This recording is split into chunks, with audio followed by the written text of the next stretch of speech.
Kementerian Desa Pembangunan Daerah Tertinggal dan Transmigrasi atau Kemendes PDTT memperkirakan pada tahun 2028 semua desa di Indonesia akan memiliki badan usaha milik desa atau BUMDes. Proyeksi ini dibuat berdasarkan asumsi bahwa kebijakan terkait desa maupun BUMDes yang diterapkan saat ini masih berlanjut hingga 2028. Sayangnya, cita-cita yang tersirat dari proyeksi tersebut tidak sejalan dengan kenyataan. Dikutip dari appdesa.com, Kemendes PDTT mencatat, akumulasi jumlah BUMDes sampai tahun 2020 mencapai 51.134 BUMDes. Undang-Undang Desa pun dinilai berkontribusi meningkatkan jumlah BUMDes.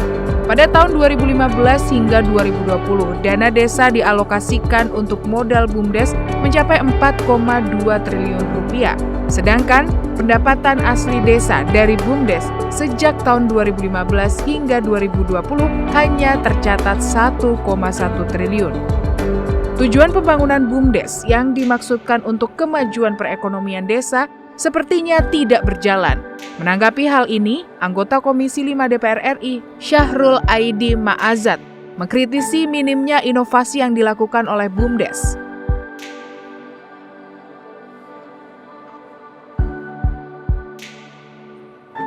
Sebagai unit usaha yang dikelola oleh pemerintah desa, BUMDes merupakan salah satu program unggulan Kemendes PDTT.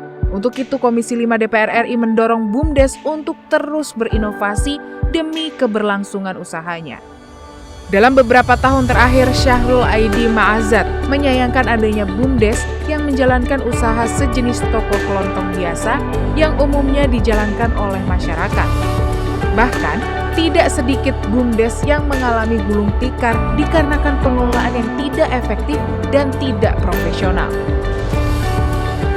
BUMDes yang ada saat sekarang ini belum berapa persen BUMDes itu yang sesuai dengan filosofi pendirian BUMDes. Pertama, faktanya banyak BUMDes yang mati suri, ya.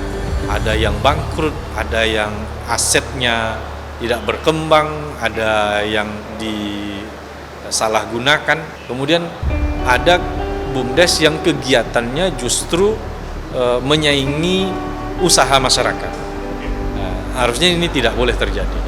Harusnya BUMDes kegiatannya adalah kegiatan yang justru membantu perekonomian masyarakat, mengangkat perekonomian masyarakat. Syahrul Aidi Ma'azat berharap Kemendes PDTT bisa memberikan pembinaan terhadap BUMDes secara berkala. Menurutnya, BUMDes bukan semata-mata untuk mencari keuntungan saja, tetapi perlu menghadirkan inovasi dengan memfasilitasi produk-produk unggulan hasil buatan masyarakat. Pada level gagasan, BUMDes memang didesain untuk memakmurkan desa. Harapannya akan muncul sentra ekonomi baru yang memajukan perekonomian desa. Hal ini disampaikan Ketua Komisi 2 DPR RI Ahmad Doli Kurnia Tanjung usai menggelar pertemuan dengan jajaran pemerintah Kabupaten Langkat dan Kota Binjai di Langkat, Sumatera Utara beberapa waktu lalu. Ahmad Doli Kurnia mengungkapkan, saat ini regulasi BUMDes sudah masuk dalam Undang-Undang Cipta Kerja. Tinggal bagaimana memperkuat aturan turunannya agar eksistensi BUMDes betul-betul membawa maslahat bagi masyarakat di desa. Jadi jangan sampai munculnya badan usaha milik desa itu menjadi sesuatu yang tidak tidak termonitor dan kemudian tidak terkonsep dengan baik. Jadi sebuah institusi yang nanti akhirnya menjadi yang sia-sia gitu. Nah, kita ingin kehadiran BUMDes ini menjadi sesuatu yang diterima oleh pemerintah desa, masyarakat, melibatkan masyarakat untuk bisa kemudian menjadi pusat pertumbuhan ekonomi baru di desa. Sementara itu, anggota Komisi 2 Muhammad Toha menuturkan, sejatinya BUMDes harus menjadi alat kemakmuran desa. Pasalnya, dengan adanya BUMDes, masyarakat bisa berkontribusi dalam kewirausahaan desa lewat berbagai potensi yang ada di desa. Masing-masing desa pasti ada potensi.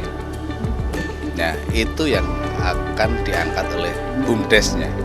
mungkin ada tanah di pinggir jalan jadikan ruko dan sebagainya. Nah, itu BUMDes bisa mengelola itu, dan itu untuk kekayaan desa. Kalau desanya kaya berarti kan rakyatnya sejahtera, artinya bisa bangun jalan, bisa bantu masyarakat dan sebagainya. Komisi 2 DPR RI meminta perkembangan BUMDes terus dipantau agar jangan sampai BUMDes malah tak terkelola dengan baik, bahkan menjadi sumber penyelewengan aparatur desa. Tim Liputan TVR Parlemen.